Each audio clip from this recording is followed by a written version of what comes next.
여러분은 이 시대를 어떻게 생각하면서 살고 있습니까? 오경남 목사는 우리 한국 사회를 볼 때 위로받기를 거절하는 시대로 생각을 합니다.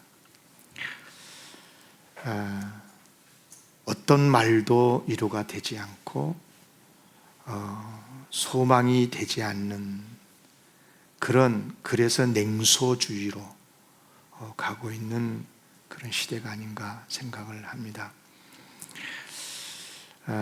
참 아픈 이야기입니다. 왜 여러분 위로는 누가 하는 겁니까? 기대하고 사랑했고 의지했던 사람에게 우리가 위로받기를 원하고 그러는데 오히려 그런 사람에게 실망을 하고 그 사람이 그럴 수가 있어? 이렇게 되면 이제 사람이 마음에 굉장히 상처가 되고 아픔이 되면서 위로를 거절하는 거죠. 뭐 다 그 세상이 그렇고 그런 거다 이렇게 되면서 냉소주의로 이렇게 되고 뭐 믿을 사람 아무도 없어 뭐 이렇게 되고 세상이 그렇게 가고 있지 않는가 이런 생각이 듭니다. 오늘 부모 말씀이 그런 거예요. 제가 언젠가 이런 상상을 해봤어요. 예수님께서 십자가에 돌아가실 때요. 그때 이제 모친 마리아가 안타까운 심정으로 울고 있었잖아요. 그런데 그 곁에 한 여인이 울면서 이렇게 말을 했다고 봅시다. 하나님의 아들이 십자가에 죽으시네요. 그런데 혹시 아신지 모르겠어요. 제 아들도 죽었거든요. 우리 아들은요, 하나님의 아들이시라는 예수님이 태어나신 그때 베들레헴에서 헤롯의 군인들에게 살해당했어요.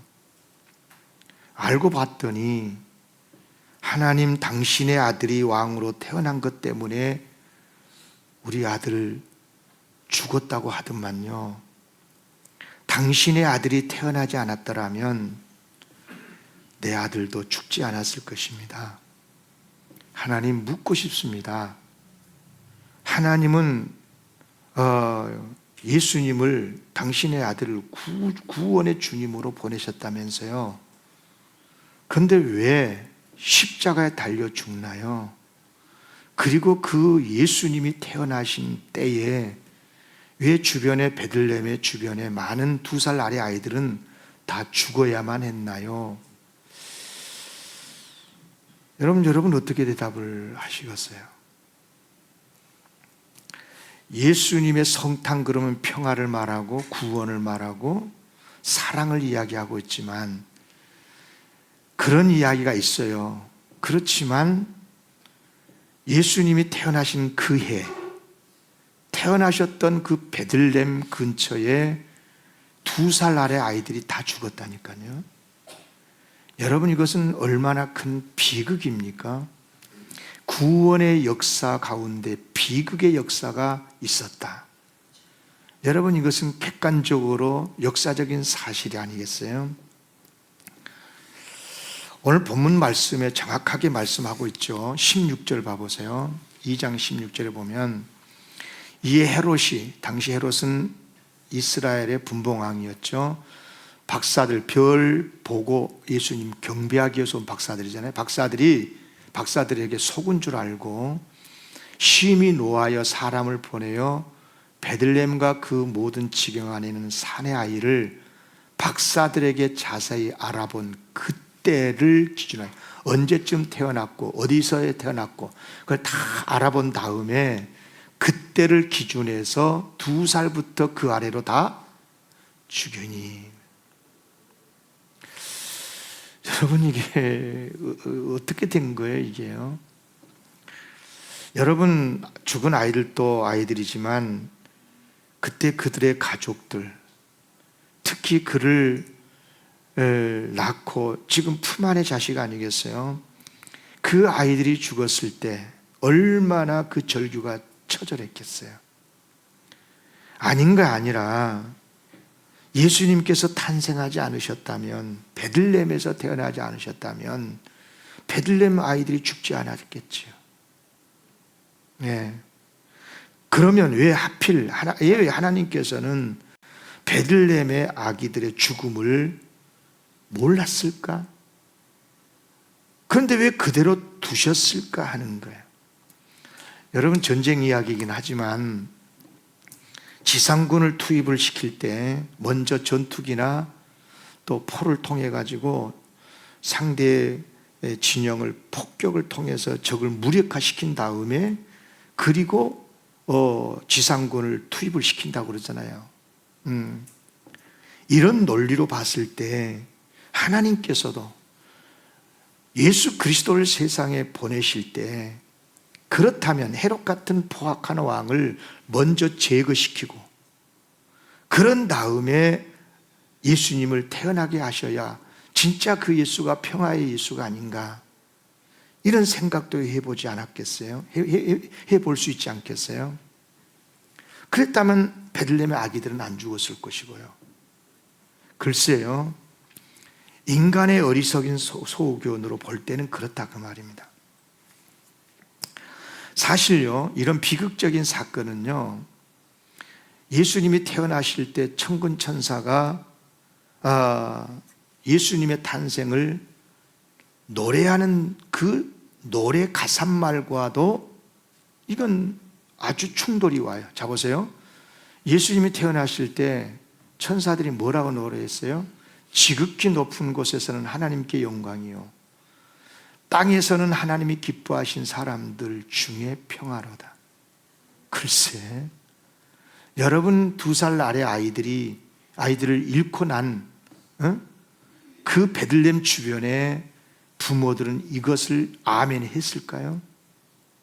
여러분, 그렇지 않습니까? 기뻐하신 사람들 중에 무슨 죽어빠질 평화냐. 예수님이 태어났다는 것 때문에 예수 제거하려고 헤롯이, 지금 예수님은 애굽으로 피신 가버렸잖아요. 그런데 애매한 다른 아이들만, 2살 아래 아이들이 다 죽었잖아요. 이걸 여러분, 하나님 뭐라고 말씀하셔야 됩니까? 평화와 정반대 아니에요? 자, 그러면 왜 그랬을까 하는 거예요. 왜 그랬을까? 하나님께서 사랑의 하나님이 아니신가? 하나님이 도대체 뭐야? 구원의 예수님을 보내놓고 왜 사람들을 많이 죽게 했어? 그것도 어린아이 무슨 죄가 있다고? 여러분 그런 궁금한 점을 제가 설교를 하니까 느껴집니까? 좀 그렇지 않아요? 여러분, 혹시 말이야, 하나님께서 그 부모들이 말이에요, 혹시 우리가 알지 못하는 무서운 죄를 지어서 그들을 심판한다는 차원에서 아이들을 데려가신 것이에요? 아니면 예수님이 평화의 왕이 아니어서 그런 것인가? 아니면 평화의 왕이긴 하지만 능력이 없어서 그냥 당하고 만 것인가? 우리가 예수를 믿으면 가장 먼저 이야기하는 게 뭐예요? 마음이 평안해진다. 예수를 믿으면 평화다. 예수님은 곧 평화의 복음이시다. 이렇게 믿고 있는데 혹 잘못된 말은 아닌가? 이런 생각을 해본다 이 말이에요. 오늘 설교 잘 들으셔야 돼요. 여러분, 예수님의 평화를 어떻게 이해하십니까? 너무 우리가 세속적으로 너무 단순하게 그렇게 평화를 이해하고 있는 것이 아닌가? 이제 그런 의문을 하면서 설교를 들으셔야 돼요. 여러분, 이제 아주 좀 충격적인 이야기를 지금부터 좀 할 건데, 여러분, 예수님은 평화의 왕이신 게 맞는데, 그런데 그 평화의 왕으로 오신 예수님이 평화를 부정하는 말씀을 했다는 것도 아십니까? 마태복음 10장 34절에 같이 읽어볼까요? 예수님 말씀입니다. 시작. 내가 세상에 화평을 주러 온 줄로 생각하지 말라. 화평이 아니요 금을 주러 왔노라. 이게 뭐 다른 사람 이야기 같으면 뭐 그렇다 하겠지만 이게 예수님의 말씀이에요. 예수님이 똑같은 샬롬이거든요. 세상에 내가 평화, 피스, 화평을 주러 온 줄로 생각하냐? 평화를 주러 온 줄로 생각 아니야. 나 평화 주러 온 게 아니야. 검 주러 왔대. 칼 주러 왔다는 거예요. 여러분, 충격적이지 않습니까?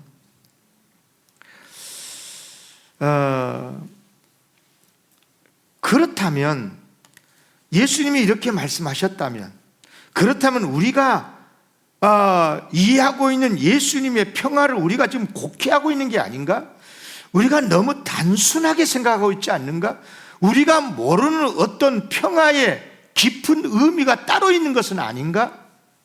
그런 생각해 볼 수 있잖아요. 예수님이라고 하면 무조건 그냥 분쟁을 그치게 만들고, 서로 싸우지 않고 화목하고, 서로 친하게 지내게 만드는 그런 평화 아닌가? 이런 생각을 해볼 수 있지 않겠어요? 그래서 그러잖아요. 국회의원들끼리 막 싸우고 막 그러니까 이게 뭐야? 왜 이렇게 맨날 싸우냐 너희들끼리. 여러분, 국회의원들은 싸우는 거예요 원래. 서로 다른 의견들이 있으니까 서로 소리가 커지고, 의견 토론하다가 안 되면 좀 소리가, 주장하다 보면 소리가 커지고 그런 거예요.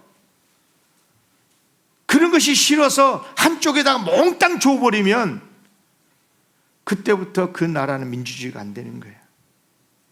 여러분, 잘 들으셔야 돼요. 자, 평화에 대해서 잘 생각하셔야 돼요. 평화가 어떤, 뭐랄까, 의견 충돌도 없고 다툼도 없고 전쟁도 없고 모든 것들이 그냥 좋은 게 좋은 거라고 그렇게 가는 것이 평화인가? 여러분, 실제로 보세요. 예수님께서 이 세상에 평화로 오시긴 하셨는데요, 평화로 오신 다음엔 그럼 이 세상에 평화 시대가 왔습니까? 2000년 세월이 흘렀네.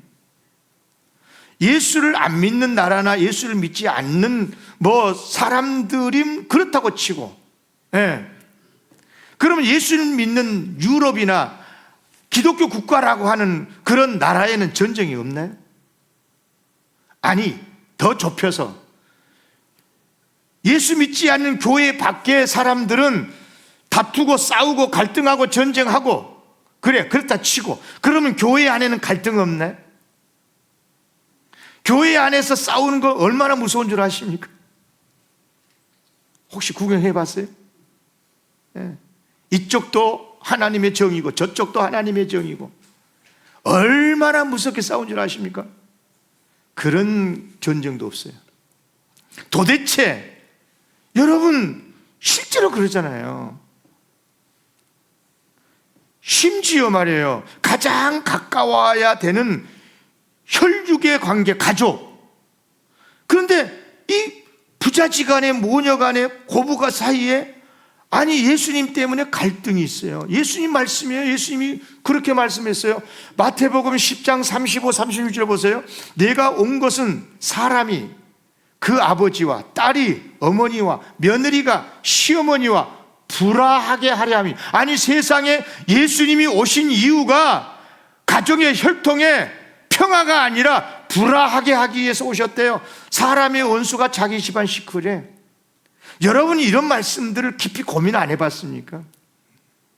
그러니까 그냥 다 덮어놓고 예수님 평화다, 예수님이 오신 건 다 평화가 이루어져야 돼, 교회는 평화해야 돼, 여러분 그렇게만 생각을 하면 안 된다 이 말이에요. 그것은 곧 세상이 말하는 애곡된 평화의 개념인 거예요. 여러분, 평화를 이 시간에 깊이 생각하셔야 됩니다. 여러분, 이런 말씀을 우리가 참 받아들이기 어렵죠. 그래서 여기에서 우리는 깊이 이제 고민을 해야 되는데요, 그것이 무엇이냐? 자, 같이 한번 읽읍시다. 시작. 평화에 대한 잘못된 기대, 값싼 기대를 버리라. 아멘. 버려야 돼요.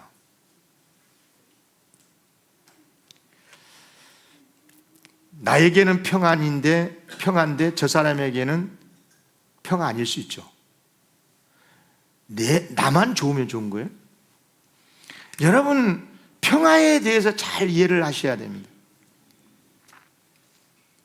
우리가 이제 성경에서 참 좋아하는 성경 구절들이 많이 있는데, 대표적으로 우리가 기도했을 때 하나님이 좋은 것으로 주신다는 그런 기도 응답의 약속이 있는 말씀들이 참 많은데, 그 성경 구절 중에 하나를 말씀드리면 예레미야 33장 2절 3절 보세요. 이를 행하시는 여호와, 그것을 만들며 성취하시는 여호와, 그의 이름을 여호와라 하니가 이와 같이 이르시도다. 하나님이 뭐라고 약속하시냐면, 너는 내게 부르짖으라. 내가 내게 응답하겠고 네가 알지 못하는 크고 은밀한 일을 내게 보이리라. 어떤 거라도 구하면 응답해 주시겠다고 하는 얼마나 명확한 약속입니까? 그렇죠. 그래서 이 말씀을 굉장히 좋아하고 소망의 말씀으로 암송도 하고 그래, 성도들이요. 자, 그런데 예레미야 33장 2절 3절 다음이 4절이겠죠. 4절 5절을 봐봐요. 뭐라고 그러셨냐면, 이스라엘의 하나님 여호와께서 말씀하시니라. 무리가, 사람들이 이 성읍, 예루살렘 성읍을 말합니다. 예루살렘 성읍의 가옥과 유다 왕궁을 헐어서, 갈대아인은 바벨론이에요.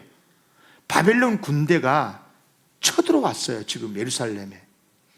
그래서 무리들이, 예루살렘 군대, 예루살렘 시민들이 그들과 갈대아 바벨론 사람들과 싸워서 참호와 칼을 대항하여 싸우려고 했다는 거예요. 그런데 뭐라고 그러셨냐면, 내가 여호와 하나님이 나의 노여움과 분함으로 그들을 죽이고, 그들이 누구냐? 예루살렘 사람들을 말한 거예요. 갈대아 사람들이 아니고 이 바벨론 사람들이 아니라 오히려 바벨론 사람들을 통해서 예루살렘 시민들을 죽이고 그들의 시체로 이 예루살렘 성을 채우게 하셨대요. 누가? 하나님께서. 그러면서 뭐라 하셨냐면, 이는 그들의 모든 악행으로 말미암아 나의 얼굴을 가리어 이 성을, 이 예루살렘을 돌아보지 아니하였음이라. 여러분, 굉장히 무서운 말씀이잖아요. 굉장히 두려운 말씀 아닙니까? 물론 하나님께서는 그 이어서 4절 5절 다음에 6절 7절이겠죠.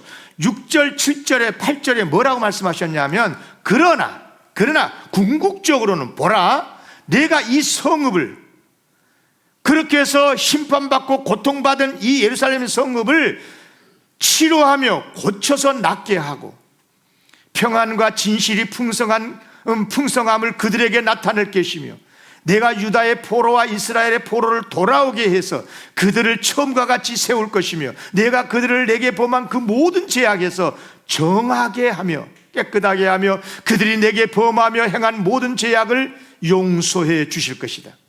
구원을 말씀하고 있잖아요. 자, 여기에서 주목할 것은 뭐예요? 뭘 주목해야 될까요? 순서요, 순서. 평화를 이야기할 때는 언제나 순서를 잘 기억하셔야 됩니다. 무슨 순서입니까? 하나님은 구원의 주님이 맞아요. 예수님은 구원의 평화의 주님으로 오신 게 맞아요. 그러나 먼저 죄악에 대해서 심판하신다는 거예요. 예루살렘의 시체가 가득하다, 죄악에 대한 심판이라는 거죠. 그런데 성을 다시 낫게 하신다, 이건 구원인 거죠. 그러니까 하나님은 언제나 그래요. 먼저 죄악을 심판하시고 그 다음에 구원해 주신다는 거죠. 같은 문맥인데요, 예레미야 바로 앞에 31장에서도 그랬어요. 31장 15절에 뭐라고 그러냐면, 여호와께서 이와 같이 말씀하시니라, 라마에서 슬퍼하며 통곡하는 소리가 들리는데, 라헬은 이스라엘 어머니입니다.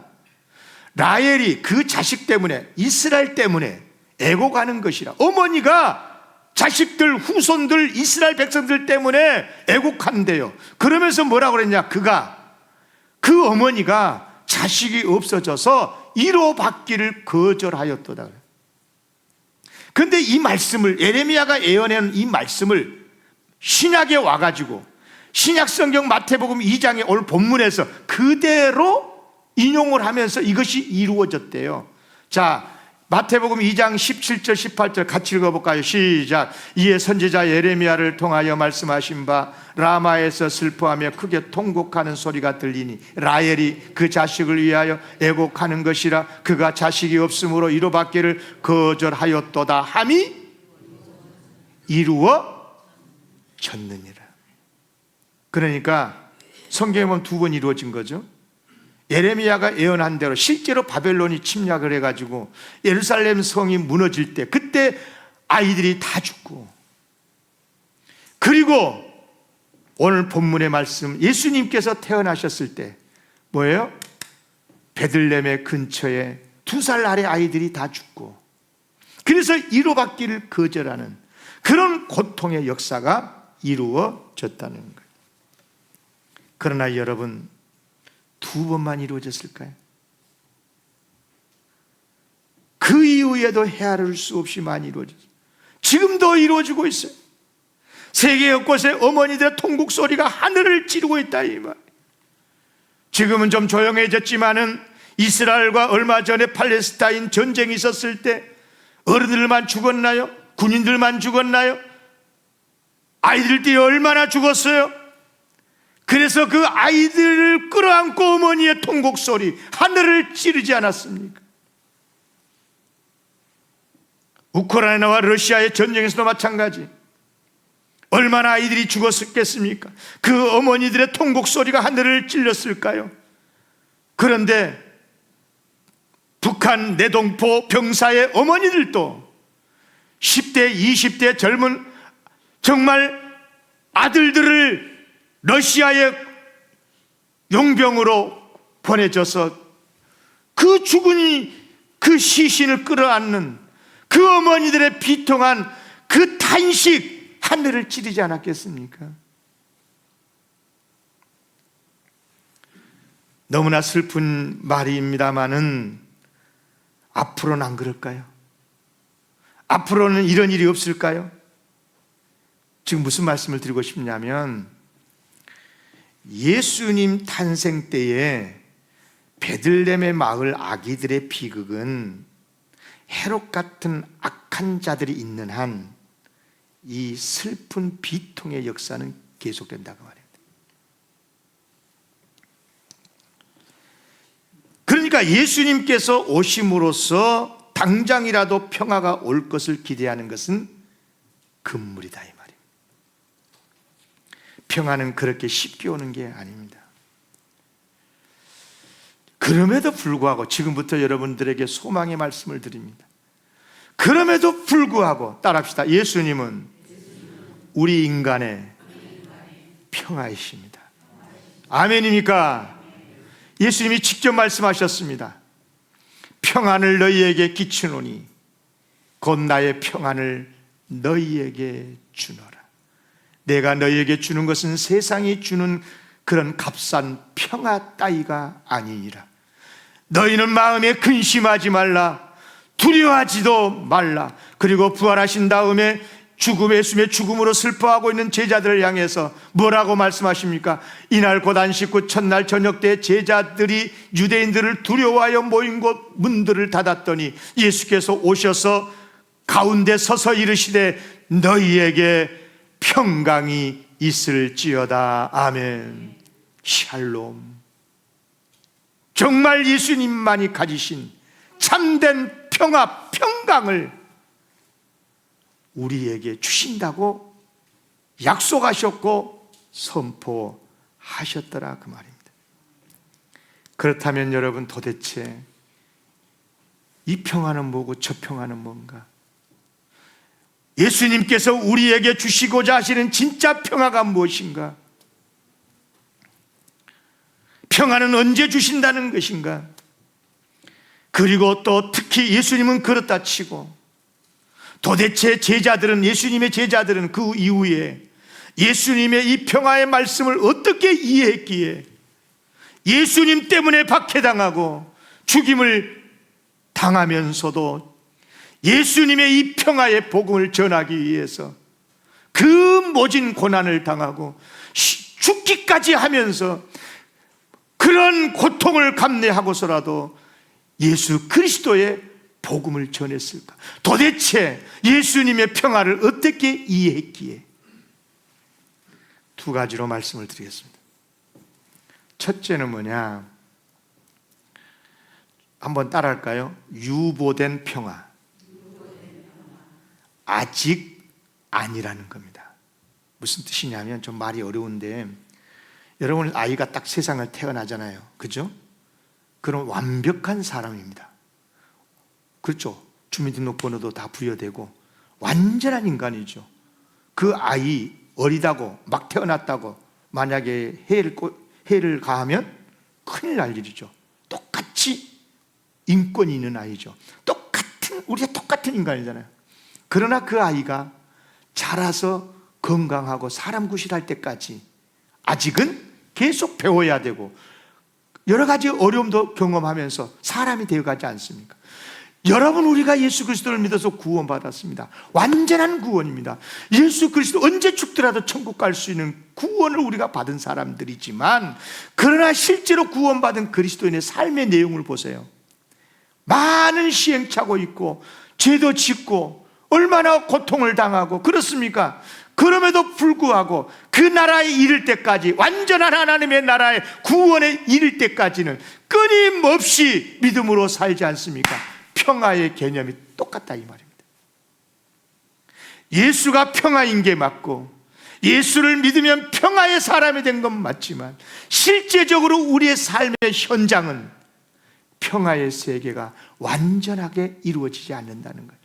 그래서 제가 이런 말들을 만들어내기가 어려워서 신학자들은 그런 말을 써요. 그래서 유보된 평화라고 해요. 유보된 구원이듯이. 완전한 구원이지만, 완전한 평화이지만 완전한 평화는 아직 이루어지지 않았다. 여러분, 이제 이것을 좀 이해하기 위해서, 돕기 위해서 마태복음 그 13장에 보면 예수님이 천국 비유를 가르치실 때 가라지와 알곡 비유를 말씀하셨는데, 예수님이 이랬어요. 예수께서 그들 앞에 또 비유를 들어 이르시되, 천국은 이런 것이래요. 좋은 씨를 제 밭에 뿌린 사람과 같대요. 자기 밭에 좋은 씨를 뿌렸대, 밭 주인이. 그런데 사람들이 잠을 잘 때 그 원수가 와가지고 곡식 가운데 그 밭에다가 가라지를 덧뿌리고 가버렸어요. 세상이 그렇다는 거예요. 지금요, 예수를 믿어서 하나님의 구원받은 사람들의 밭에 사탄이 몰래 와가지고, 우리가 잠잘 때 와가지고 가라지를 덧뿌리고 가버렸다는 거예요. 이 말은 무슨 말이냐면, 그래서 같은 밭 안에 이 세상에 살아가는, 우리 그리스도인이 살아가는 모든 삶의 현장에 가라지와 함께 자라고 있다 그 말이에요. 예, 가짜가 같이 있다는 거예요. 그리고 그 가라지가 양분을 다 빼앗아 가버려요. 알곡이 고통을 당해요. 그래서 종들이, 주인님 이거 안 되겠습니다, 가라지를 다 뽑아버릴까요? 아니야 그러면 안 돼, 추수 때까지 두래요. 이유가 뭡니까? 자 보세요.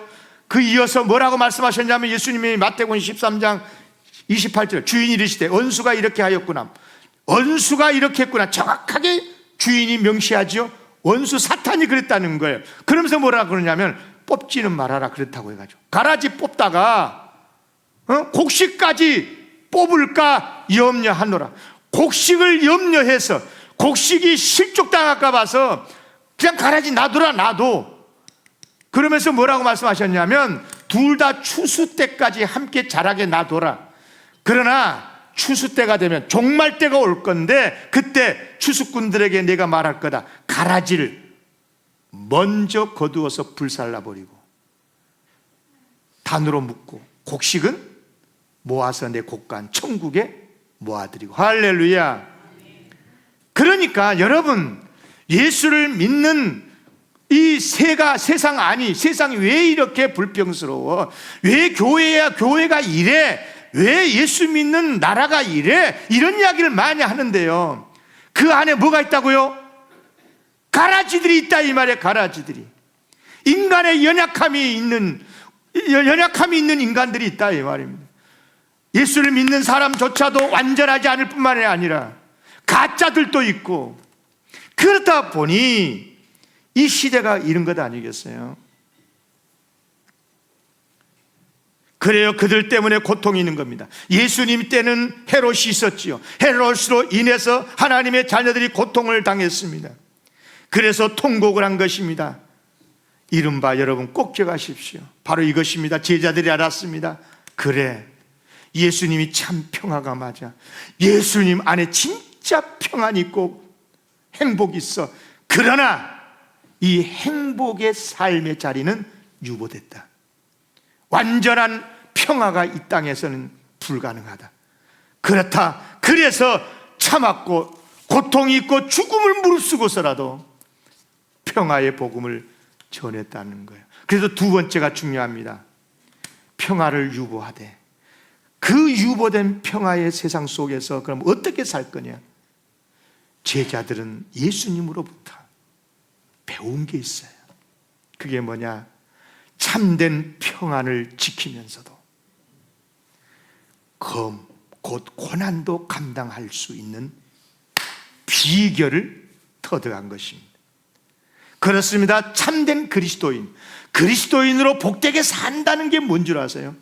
예수를 믿으면 모든 것이 형통해 버린 것이 아니에요. 예수 믿는 사람도 병들 수 있고 어려움을 당할 수 있고 죽어요. 다 죽고 나중에 다 죽어요. 다 죽어. 고통받아서 똑같이 안 믿는 사람이나 믿는 사람 다 죽어. 그러나 여러분, 그날까지 그럼에도 불구하고 어떤 형편 속에서도 변함없이 주님 주시는 참된 평안을 지켜내고, 그러면서도 이 세상을 승리하면서 살아간, 할렐루야, 그게 진짜 평화라 이 말입니다.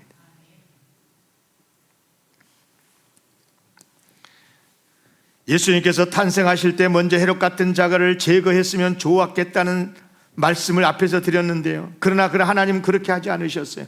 예수님이 세상에 어떻게 오셨어요? 쓰레기 더미에 오신 것처럼 그런 자리에 오셨잖아요. 실제로 악취가 진동하는 짐승 마구간에 태어나셨고 그 위에 누우셨잖아요. 그뿐 아니죠. 그 이후에도 얼마나 많은 사람들이 예수님을 해악을 끼치려고 해서 예수님에게 죽이려고 그러고, 헤롯 같은 악한 자들이, 백성을 깔보는 수탈하는 온갖 악당들이, 그런 사람들이 가득한 이 세상에서 예수님도 역시 천대받고 조롱받고 끝내 십자가에 죽지 않았습니까? 여러분, 그러면 이런 예수님을 어떻게 이해하십니까? 예수님은 왜 그런 모습으로 오셨고 왜 그렇게 사셨을까? 그래서 어떤 사람은 그럽니다. 그냥 예수님께서 능력도 있겠다, 그냥 평화를 이루시고 싶으시면 악한 것들 싸그리 다 제거해버리고, 그래서 평화의 나라를 만들고 평화의 세상을 만들어야 진짜 평화의 왕이 아니냐. 여러분, 이것은 저 사람들이 요구하는 거고요. 예수님께서 그렇게 하지 않으셔요. 여러분, 만약에 말입니다, 예수님이 진짜 그렇게 해서 평화의 나라를 이루시려고 했다면요, 그 평화는 평화가 아닙니다. 평화는 그렇게 이루어지지 않아요. 하나님이 이루시고자 하는 평화는 그런 평안이 아닌 거예요. 만약 그랬다면 예수님께서 오실 이유도 없어요. 하늘에서 천군 천사를 보내서 싸그리 정리해버리면 되는 거예요. 더욱이 예수님이 오실 이유도 없었고 십자가에 지실 이유도 없었어요. 만약에 그랬다면 십자가를 통해서 참된 평화를 주시려는 하나님의 뜻은 이루어지지 않는 거예요. 따라하겠습니다. 하나님의 평화는, 예수님의 평화는 십자가를 통해서 이루어진다. 아멘. 십자가를 통해서 이루시는 참된 평화. 여러분, 우리 예수님에게는 그 평안이 있었어요. 그 평화를 이루고 싶었어요. 하나님을 떠난 이 땅의 세상은 죄악된 세상.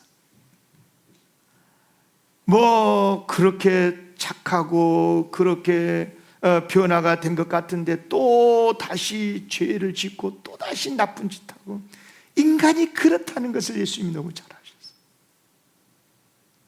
그래서 예수님께서 아예 우리에게 참 평안을 주시기 위해서 오셨고 십자가에 죽으셔서 죽음으로 인한, 우리를 대신해서 죽음으로 인한 참된 구원을 이루시려고 십자가에 죽으셨어요. 그것이 바로 용서고 그것이 사랑인 줄로 믿습니다. 주님이 이루시고자 하신 평화는 희생과 용서와 사랑으로 이루시는 평화다. 아멘. 싸워서 정복해가지고 이루는 평화가 아니고,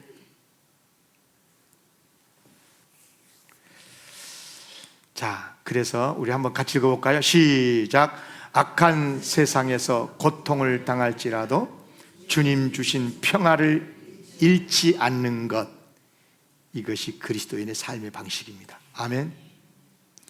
이것이 그리스도인으로 산다는 것입니다. 고통이 없는 게 아니에요. 예수를 믿으면 모든 것이 다 형통해 버린 게 아니에요. 예수를 믿으면 싸울 일이 없는 게 아니에요. 그럼에도 불구하고 평안을 잃지 않고 사는 것, 예수님의 평화의 능력이 거기에 있는 줄로 믿습니다. 우리가 이제 성탄절이잖아요. 이제 그 성탄절이 되면 많이 부르는 찬송이 있어요. 그 중에 이제 대표적인 기쁘다 구주 오시잖아요. 기쁘다 구주 오셨네. 여러분, 예수님의 탄생 위에 기쁘다 구주 오셨네가 됩니까? 구주 예수가 오셔가지고 다 세상을 악을 평정해 버리고 그냥 평화의 세상을 이루니까 기쁘다 구주 오셨네입니까? 저 원수 나라 저것들 깨부수고, 예? 이제 우리의 나라가 만들기 위해서 이제 평화의 나라가 됐다, 그거 이루기 위해서 오셨으니까 기쁘다 구주 오셨나입니까? 아직까지도 그런 식으로 예수 믿는 사람들이 많아요. 그렇지 않습니다. 비록 우리에게 고통도 있고 아픔이 있을지라도 그것을 견딜 수 있는 능력이 주님이 주신 평안이고 최후의 승리를 믿기 때문에 기쁘다 구주 오셨네가 되는 줄로 믿습니다. 20세기에 살아있는 순교자라고 알려져 있는 리차드 범브란트 목사님이 계셔요. 이분이 이제 뭐 참 선한 일을 많이 하다가 안타깝게도 감옥 생활을 14년 동안 하게 되는데요. 근데 그분이 이제 감옥 생활을 한참 어렵고 힘들 때 그가 드렸었던 기도문이 있어요. 기도문이 제가 좀 한 부분만 읽어볼게요. 이제 고문당하고 고통을 겪었는데 그분이 이렇게 기도했대요. 하나님 앞에, 주님 괜찮습니다. 견딜만 합니다. 천천히 오십시오. 저보다 더 어려운 이들에게 먼저 가십시오. 제게 오실 때까지 저는 기다리겠습니다. 이 여유가 어디서 나온 거예요? 뭐 하나님 14년입니다. 14년. 지금 어디 계십니까? 누구 도우려고 난 도우신 겁니까? 빨리빨리 오셔갖고 나 좀 도와요. 그래야 된 거 아니에요? 그런데 보세요. 괜찮습니다. 나 견딜만 합니다. 하나님 저보다 더 어려운 사람 먼저 도우시고 저한테는 천천히 와주셔도 됩니다. 이 여유가 어디서 오냐고 말이에요. 주님의 참된 평화의 능력이 그를 지키고 있었기 때문에 그런 거예요. 이게 진짜 평화입니다. 그래서 설교의 결론을 이렇게 썼습니다. 같이 읽어봅시다. 시작. 고난과 함께 평안을 누릴 수 있는 비결과 삶의 능력은 오직 예수뿐이다. 아멘. 고통이 없는 게 아니에요. 앞으로도 여러 가지 어려움도 있어요, 우리 삶에. 그러나 그런 것이 있을지라도 평화를 잃지 않고 누릴 수 있는 비결, 그 삶의 능력은 예수님 뿐인 줄로 믿습니다. 예수님이 내 삶을 지키고 내 심장을 지키고 내 영혼을 지키는 한 어떤 형편 속에서도 찬양할 수 있고 기뻐할 수 있고, 할렐루야. 그런 성도들 되시기를 주의 이름으로 기원합니다. 기도하겠습니다. 하나님 아버지,